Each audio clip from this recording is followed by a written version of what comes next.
Keçən səfər sual yadınızdadır. Bir daha sürətli bir şəkildə təkrarlayım, ondan sonra cavabını verim.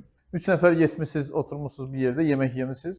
Yeməkdən sonra ofisantdan pul istəyirsiniz, hesabı istəyirsiniz. O da gəlir deyir ki, 30 manat. 3 nəfərsiz, adama 10 manat çıxarıb verdiniz, 30 manat. Ofisant götürür, gedir kassaya, baxır ki, səhv hesablayıb. Əslində 30 manat deyil, 25 manat. Yəni 5 manat artıq alır. O 30 manatdan 25 manatı qoyur kassaya, qalıb 5 manat. 5 manatın ikisini qoyur cibinə, özünə götürür. 3 manatını da gətirir, hərənizə 1 manat geri qayıtır. Hərəsi 9 manat vermiş olur, düzdür? 9, 9, 9 elədi 27 manat. 2 də ofisantın cibində dedim, elədi 29 manat. Amma ortada 30 manat var. Hanı 1 manat? Hara getdi o 1 manat? Uşaqlar, bu sualın cavabı əslində mən sizi burada çaşdırıram. Siz də çaşırsınız çox rahatlıqla.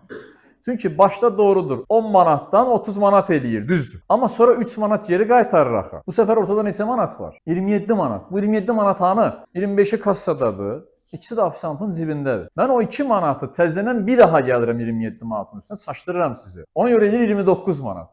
Əslində ortada 27 manat var. 30 manat deyil. Çünki 1 manat geri qaytardı.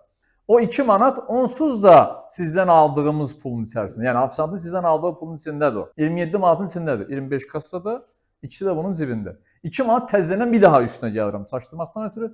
Siz də çox rahatlıqla çaşırsınız. Diqqətli olmaq lazımdır.